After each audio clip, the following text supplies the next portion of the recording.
வருகையின் ராஜாவாகிய இயேசு கிறிஸ்துக்குள்ளாக மிகவும் அதிகமாய் நேசிக்கப்படுகின்றவர்களே, மீண்டுமாக உங்கள் யாவரையும் இறைமைந்தன் இயேசுவின் திருப்பெயரிலே இந்த மகிழ்ச்சியும் ஆசீர்வாதம் நிறைந்த டிசம்பர் மாதம் முதல் நாளிலே சந்திப்பதிலே மிகுந்த மகிழ்ச்சி அடைகிறோம். இந்த வருகையின் முதல் ஞாயிற்றுக்கிழமைக்குரிய காலை நேர தியானத்தை ஆரம்பிக்கலாம். நமது ஆரம்பம் பிதா, குமாரன், பரிசுத்த ஆவியின் திரியேக நாமத்தில் உள்ளது. ஆமென். ஜெபிப்போம். வருகையின் ராஜாவாய் இருக்கிறவரே, இந்த உலகத்தில் எங்களுக்காய் முதல் வருகையில பெத்லகேமிலே பாலகனாய் பிறந்து எங்களை மீட்டுக் கொண்டவரே, இரண்டாம் வருகையிலே ஆண்டவரே நீதி தீர்ப்பை செய்ய வர இருக்கிறவரே, உம்மை ஸ்தோத்திரிக்கிறோம். இதோ இந்த மகிழ்ச்சியின் காலத்திற்குள்ளாய் நாங்கள் பிரவேசித்திருக்கிறோம். இந்த நல்ல நாளிலும் ஆண்டவரே உடைய இறை வார்த்தையை நாங்கள் கேட்டு மகிழ்ச்சியோடு உம்முடைய பிறப்பை கொண்டாட ஆயத்தமாகவும், ஆண்டவரே உம்முடைய வருகைக்கு ஆயத்தமாகவும் இந்த நாளை எங்களுக்கு ஆசீர்வதியும். இந்த நாளின் இறை செய்தி, பாடல் வேலை, ஜெப வேலையை எங்களுக்கு ஆசீர்வதித்தார். அடியேனையும் நண்பர்சாரையும் சங்கசாரையும் நீர் எடுத்து பயன்படுத்த ராஜா. விசேஷமாய் இதோ இந்த நாளிலே நாங்கள் வைத்திருக்கிற இந்த அட்வென்ட் ரீத்துக்காய் ஜெபிக்கிறோம். அதை நாங்கள் மெழுகுவர்த்தி ஏற்றுகிற போது உடைய கிருபை பிரசன்னம் தங்கியிருந்து வழி நடத்திட்டோம். இந்த ஆண்டவரே தெய்வீக ஆராதனை வேளையில உடைய கிருபை எங்களோடு இருந்து ஆசீர்வதிக்க வேண்டுமா ஜெபிக்கிறோம். இயேசுவின் மூலம் ஜெபிக்கிறோம் நல்ல பிதாவே, ஆமென். அன்பான தேவனுடைய பிள்ளைகளே, நாம் ஒவ்வொரு கிறிஸ்துமஸ் காலங்களிலும் முதல் ஞாயிற்றுக்கிழமையிலே அட்வென்ட் ரீத் என்று அழைக்கப்படுகிற இந்த மெழுகுவர்த்திகளை நாம் ஏற்றுவது வழக்கம். இதில் 4 மெழுகுவர்த்திகளை நீங்க பார்க்கிறீங்க. 3 வயலட், 1 பர்பிள், 1 ஒயிட். இதற்கு அர்த்தம் இருக்கிறது. முதல் கேண்டல் பர்பிள் ப்ராஃபசி என்று சொல்லப்படுகிறது. அது ஓல்ட் டெஸ்டமென்ட்டை நமக்கு நினைவுபடுத்துகிறது. இரண்டாவது கேண்டல் பெத்லகேம், இயேசு கிறிஸ்து பிறந்த இடத்தை நமக்கு அது காமிக்கிறது. மூன்றாவது ஷெப்பர்ட் கேண்டல், அது நமக்கு ஆண்டவருடைய தேவ தூதர்கள் அன்றைக்கு ஷெப்பர்டுகளுக்கு, மெய்ப்பர்களுக்கு அறிவித்த நற்செய்தி நமக்கு நினைவுபடுத்துகிறது. 4வது ஏஞ்சல் கேண்டல், ஏஞ்சல் நற்செய்தி அறிவிக்கின்ற ஏஞ்சல் கேண்டல் நமக்கு நினைவுபடுத்துகிறது. 5வது கேண்டல் கிரைஸ்ட் கேண்டல், கிறிஸ்துனுடைய பிறப்பை நமக்கு இந்த நேரத்தில் தெரிவிக்கிறதா இருக்கிறது. ஆகவே ஒவ்வொரு வாரமும் ஒவ்வொரு ஒரு அர்த்தம் இருக்கிறது. முதல் வாரம் ஹோப், 2வது வாரம் பீஸ், 3வது வாரம் ஜாய், 4வது வாரம் லவ். இதை நம்ம ஒவ்வொரு வாரமும் திருச்சபைகளிலே நம்முடைய செய்திகளை கேட்டு நாம் மகிழ்ச்சியோட ஆண்டவருடைய வருகையை நாம் எதிர்நோக்க கர்த்தர் நமக்கு கிருபை தருவாங்க. ஆமென். இந்த நாளில் மெழுகுவர்த்தி நாம் ஏற்றுவோம். முதல் மெழுகுவர்த்தி தீர்க்க தரிசன மெழுகுவர்த்தியை நாம் ஏற்றுவோம். Prophecy, candle of prophecy.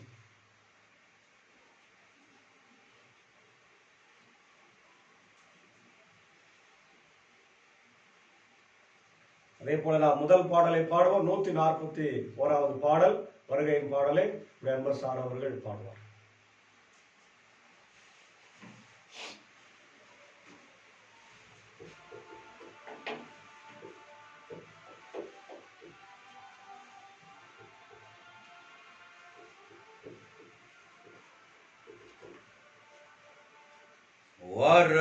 வரவேணும் எனதரசே, மனுவேல் இஸ்ரவேல் சிரசே. வரவேணும் எனதரசே, மனுவேல் இஸ்ரவேல் சிரசே. அருணோதய ஒளி பிரகாசம், அருணோதய ஒளி பிரகாசா. அசரீரி ஓரே சர்வேசா. வரவேணும் எனதரசே, மனுவேல் இஸ்ரவேல் சிரசே.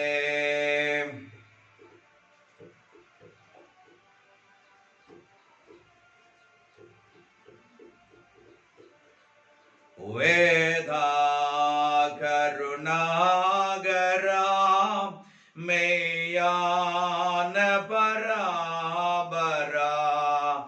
ஆதார நிராதரா, அன்பான சகோதரா. தாதாவும் தாய் சகலமும் நீயே,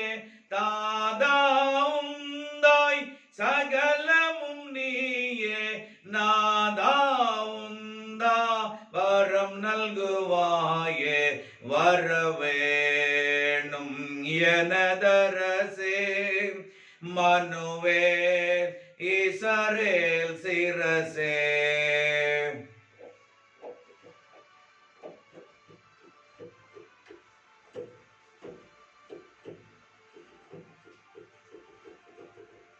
அடியோர் பவமோசனா பரலோக சிம்மாசனா முடியாதருள் போசனா முதன்மா மறைவாசனா இடையர் குடிலிடை மேவி எழுந்தாய் இடையர் குடிலிடை மேவி எழுந்தாய் இமயவர் அடி தொழு மேன்மையின் நெந்தாய் வரவேணும் எனதரசே மனுவேல் இஸ்ரவேல் சிரசே.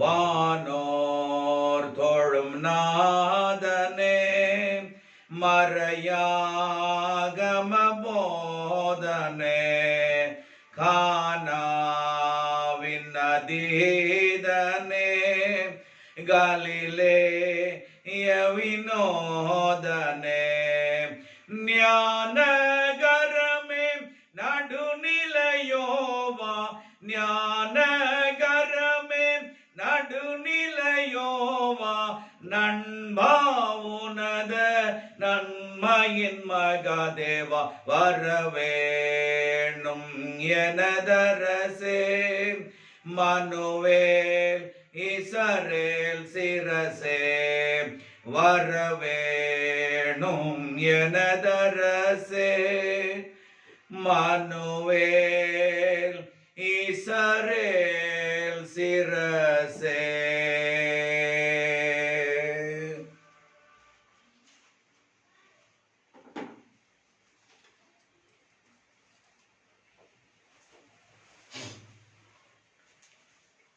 வருகையின் ராஜாவாயிருக்கிற ஆண்டவராகிய இயேசு கிறிஸ்துக்குள்ளாக மிகவும் அதிகமாய் நேசிக்கப்படுகின்றவர்களே, உங்கள் யாவரையும் இறைமைந்தன் இயேசுவின் திரு பெயரிலே இந்த மகிழ்ச்சியும் ஆசீர்வாதம் நிறைந்த காலை வேளையில அன்போடு வாழ்த்தி வரவேற்கிறோம். டிசம்பர் மாதம் முதல் நாள் இந்த அதிகாலை நேரத்தில் உங்களை சந்திப்பதில் மிகுந்த மகிழ்ச்சி அடைகிறோம். இந்த நாளிலும் நாம் வாசித்து தியானிக்கும்படியாக தெரிந்து கொண்டிருக்கிற கடவுளுடைய வார்த்தை அது எரேமியாவினுடைய தீர்க்க தரிசன புத்தகம் 33ஆம் அதிகாரம் 14 முதல் 16 வசனங்களிலே இருக்கின்ற இறை வார்த்தை. எரேமியா 33 14 முதல் 16 நான் வாசிக்கிறேன். இதோ நாட்கள் வருகின்றன என்கிறார் ஆண்டவர், அப்பொழுது இஸ்ரேல் வீட்டாருக்கும் யூதா வீட்டாருக்கும் நான் கொடுத்துள்ள வாக்குறுதியை நிறைவேற்றுவேன். அந்நாட்களில் அக்காலத்தில் நான் தாவீதிலிருந்து நீதியின் தளிர் ஒன்று முளைக்க செய்வேன். அவர் நாட்டில் நீதியையும் நேர்மையும் நிலைநாட்டுவார். அந்நாட்களில் யூதா விடுதலை பெறும், எருசலேம் பாதுகாப்புடன் வாழும். யாவே சித்கேனோ என்னும் பெயரால் இந்நகர் அழைக்கப்படும் என்பதே. அன்பான தேவனுடைய பிள்ளைகளே, இந்த நாள் நமக்கு ஒரு விசேஷமான நாள், கிறிஸ்து வருகையின் முதல் நாள். இந்த நாளிலிருந்து 25 நாட்கள் நாம் மிக சிறப்பாக கிறிஸ்து பிறப்பை நம்ம ரொம்ப ஈகரோடும் ஒரு ஆன்டிசிபேட்டிங் வெயிட் பண்ணி ஆண்டவருடைய முதல் பிறப்பை நம்ம கொண்டாட இருக்கிறோம். அதனால இந்த நாட்களுக்கு பேர் அட்வென்ட் சீசன் என்று வைத்திருக்கிறாங்க. அட்வென்ட் சீசன் என்று சொன்னால் the period of preparation for celebration of the birth of Jesus Christ என்று சொல்லப்பட்டிருக்கிறது. இந்த வார்த்தை கிரேக்க வார்த்தையிலிருந்து பெற்றிருக்கிறோம். அட்வென்ட் என்று சொல்லுகிற போது அட்வென்டஸ் அப்படி என்று அந்த வார்த்தையிலிருந்து வருகிறது. அட்வென்டஸ் என்று சொன்னால் கம்மிங், வருகை என்று அழைக்கின்றோம். அப்போ அதே நேரத்தில் பரோசியா என்ற ஒரு கிரீக் வார்த்தையும் பயன்படுத்துறாங்க. பரோசியா என்று சொன்னால் அது வருகையை குறிக்கிறதா இருக்கிறது. இது இந்த நிகழ்வு 480 ஏடியில, அதாவது கிறிஸ்து பின்பாக 480 ஏடியில இதை பின்பற்றுறாங்க. அன்பானவர்களே, இந்த நாட்களிலே கூட அன்றைக்கு சில மக்கள் ஃபாஸ்டிங் கூட இருந்தாங்க. நம்ம யோசிப்போம் லென்த் சீசன்ல தான் ஃபாஸ்டிங் இருந்தாங்கன்னு. கிறிஸ்துமஸ் சீசன்லயும் பாஸ்டிங் இருந்தார். செயின்ட் மார்டின்ஸ் என்ற ஒரு முதியவர் லென்ட் மட்டும் இல்லை, கிறிஸ்துமஸ்லயும் நம்ம ஃபாஸ்டிங் இருக்கலாம்னு சொல்லி ஃபாஸ்டிங் இருந்து கடைசி 25ஆம் தேதி அதை முடிக்கின்றதாக நம்ம பார்க்கிறோம். இதோட முக்கியமான டீச்சிங்ஸ் என்னன்னா, ஜீசஸ்னுடைய செகண்ட் கம்மிங், ஏசாண்டவருடைய 2ஆம் வருகை பற்றியும் லாஸ்ட் ஜட்ஜ்மெண்ட் பற்றியும் நம்ம அவருடைய வருகையின் செய்தியாக பார்க்கிறோம். ரெண்டாவது, இந்த சீசனுக்குரிய லிட்டர்ஜிக்கல் கலர் மாறி இருக்கு. நீங்க பார்ப்பீங்க, நம்ம சீசனுடைய கலர் வந்து ரொம்ப நாள் வந்து திருத்துவத்துக்காக பயன்படுத்துறது பச்சை. ஏன் பச்சை பயன்படுத்துறோம்னா, ஆண்டவர் நம்மிடத்திலிருந்து எதிர்பார்க்கிறார். அவர் நமக்கு சொல்றாரு, நம்ம கேட்டு நம்ம கனி கொடுக்கணும் அப்படின்றது அந்த அர்த்தம் தான் அந்த பச்சை, கிரீன் என்று நம்ம பார்க்கிறோம். அப்போ இங்க நமக்கு 2 கலர், இன்னைக்கு எல்சிஎம்எஸ் தாய் திருச்சபை நமக்கு 2 கலர் கொடுத்துருக்கிறாங்க. ஒன்னு வயலட், இன்னொரு பர்பிள், இப்ப லேட்டஸ்டா ப்ளூ கூட பயன்படுத்துகிறத நம்ம பார்க்கின்றோம். இந்த 3மே இந்த நாட்களில நாம் பயன்படுத்துறோம். அதே நேரத்துல இந்த கேண்டில் ஸ்டாண்ட் நீங்க பாக்குறீங்க, நான் ஆரம்பத்துல சொன்னதை போல மெழுகுவர்த்தியை ஏற்றி நம்ம இந்த நாட்களை மிகுந்த மகிழ்ச்சியோட கொண்டாடுகிறோம். இதற்கு ஒவ்வொன்றுத்துக்கும் அர்த்தத்தை நான் சொன்னேன். ஹோப், பீஸ், ஜாய், லவ், இல்லையா? நன்னம்பிக்கை, சமாதானம், மகிழ்ச்சி, அன்பு. ஒவ்வொரு வாரத்திற்கும் ஒவ்வொரு தலைப்பை நம்ம தியானிக்கிறோம். அதே நேரத்துல இந்த 5 கேண்டலுக்கு நம்ம ஏற்கனவே விளக்கம் கொடுத்திருக்கிறோம். ப்ராஃபசி, பெத்லகேம், இல்லையா, ஷெப்பர்ட், ஏஞ்சல், ஜீசஸ் கேண்டல், ஒவ்வொன்றுத்துக்கும் விளக்கம் இருக்கிறது. ஆகவே இந்த கிரீன் ரீத்துக்கும் விளக்குறது. கிரீன் ரீத் எதுக்காக வைக்கிறாங்கன்னா, இது வந்து நித்திய வாழ்வை குறிக்கிறது, பரலோக வாழ்க்கை. பச்சை பசேன் ஆண்டவர் நமக்கு தர போறாரு. அப்போ ஒவ்வொன்றுக்கும் ஒவ்வொரு அர்த்தம். கட்டுற ஸ்டாருக்கு ஒரு அர்த்தம், ஏசாமி என்னுடைய உள்ளத்துல பிறக்கிறாரு அப்படின்ற ஒரு அர்த்தம் இருக்கிறது. லைட்ஸுக்கு, இல்லையா? அதே நேரத்தில் கிறிஸ்துமஸ் ட்ரீ ஏன் அதை வைக்கிறோம்னா, ஆண்டவர் என்னுடைய வீட்டுல பிறந்திருக்கிறார், மகிழ்ச்சி, சமாதானம், சந்தோஷம் எனக்கு கிடைச்சிருக்குது அப்படின்னு. சாண்டா கிளாஸினுடைய பொம்மையை நம்ம வைக்கிறோம். அவர் வந்து ஒரு ஆயர், அவர் வந்து ஒரு ஏசியன் கண்ட்ரியில ஆயரா இருந்து ஏழைகளுக்கு உதவி செய்யறதுனால அவர் பேரை நம்ம பயன்படுத்துறோம். செயின்ட் நிக்கோலஸ் அவர் பேரு. அதனால சாண்டா கிளாஸ் என்ற பெயர் மருவி இன்னைக்கு அந்த கிறிஸ்துமஸ் தாத்தாவுடைய ஒரு நிகழ்வு இல்லாம கிறிஸ்துமஸ் கிடையாது, இல்லையா? அப்போ இவை எல்லாமே நமக்கு ஒரு மகிழ்ச்சியை தருகின்ற காலமாய் இருக்கிறதாக நாம் பார்க்கிறோம். ஆனால் அதே நேரத்துல ஆண்டவருடைய வருகையை நம்ம மறந்துடவே கூடாது.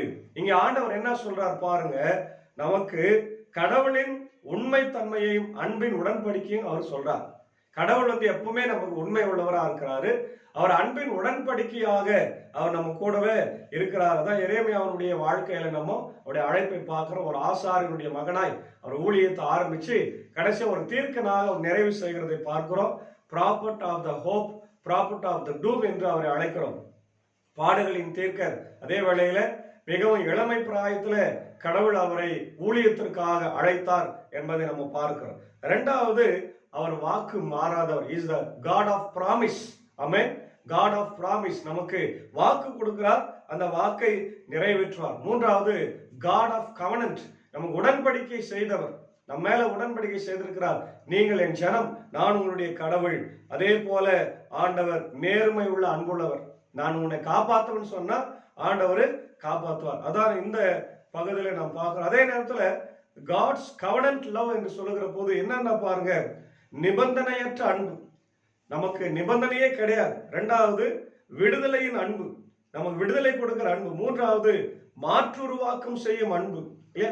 இவை எல்லாமே நம்முடைய வாழ்க்கையில இருக்கிறதாக நம்ம பார்க்கிறோம். ஆண்டவர் நம்முடைய வாழ்க்கையில இந்த அன்பை நமக்கு தருகிறார். நிபந்தனையற்ற அன்பு, முடிவில்லாத அன்பு, விடுதலையின் அன்பு, மாற்றுருவாக்கத்தின் அன்பு. மூன்றாவது நம்ம பார்க்கிறோம், the promise of righteous branch, நீதி உள்ள கிளையின் வாக்குத்தத்தம். பாருங்க, ஏசாயா 4ஆம் அதிகாரம் 2-6, ஏசாயா 11:1-10 இதெல்லாம் பார்க்கிறோம். ஏசு ஆண்டவர் எங்கிருந்து வராரு? தாவீதினுடைய கிளையிலிருந்து வருகிறார். அதனால்தான் அவருக்கு நம்ம என்ன பேர் வச்சிருக்கிறோம்? Yahweh Tsidkenu. Is the God of righteousness God. அவர் நமக்கு நீதியை செய்கின்ற ஆண்டவராய் இருக்கிறார். அவர் நீதியின் முளையாக தாவீதின் வம்சத்திலிருந்து கிளம்பி வருகிறவராக இருக்கிறாரு. மாத்திரமல்ல, அவரு நம்முடைய வாழ்க்கையில நீதி உள்ள நியாயாதிபதியா இருக்கிற ஹோப் ஆஃப் ரெஸ்டோரேஷன், மீட்டுருவாக்கத்தின் நன்னம்பிக்கை ஆவிக்குரிய வாழ்க்கையில நமக்கு தருகிறார். ஆவிக்குரிய மீட்டுருவாக்கம். இன்னைக்கு நிறைய கிறிஸ்தவ மக்கள் ஆவிக்குரிய வாழ்க்கையில சோர்ந்து போறாங்க, நம்பிக்கை இல்லாம இருக்கிறாங்க. ஆண்டவர் அதை மாற்றுகிறவரா இருக்கிறார். உடலுக்குரிய மீட்டுருவாக்கம், வியாதி, பலவீனம், துன்பத்துல இருக்கிறோம் இல்லையா, ஆண்டவர் அதுல நம்மளை மீட்டு இருக்கிறார்.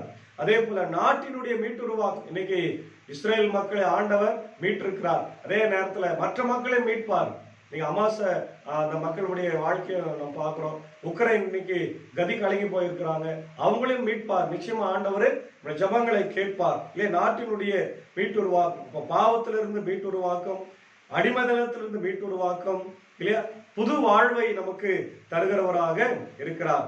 அதே நேரத்துல இந்த நாளுக்குரிய மற்ற சப்ஜெக்ட்ஸ் நம்ம பார்க்கும்போது சங்கீதம் 25, அதே போல 1 தெசலோனிக்கர் 3 லூக்கா 21 இதெல்லாம் பார்த்தீங்கன்னா கிறிஸ்து வருகைக்குரிய செய்தியை நம்ம பார்க்கின்றதா இருக்கிறோம். ஆகவே அன்பான தேவனுடைய பிள்ளைகளை இந்த காலை நேரத்துல கிறிஸ்து வருகையின் நாட்களை மிகுந்த உற்சாகத்தோடு நாம் ஈகரோடு ஆன்டிசிபேட்டோடு நம்ம வரவேற்று அவருடைய பண்டிகை நாட்களை கொண்டாடுவோம். அதே வேளையில மறந்து விடக்கூடாது, அவருடைய 2ஆம் வருகை தான் மிக மிக அவசியம்.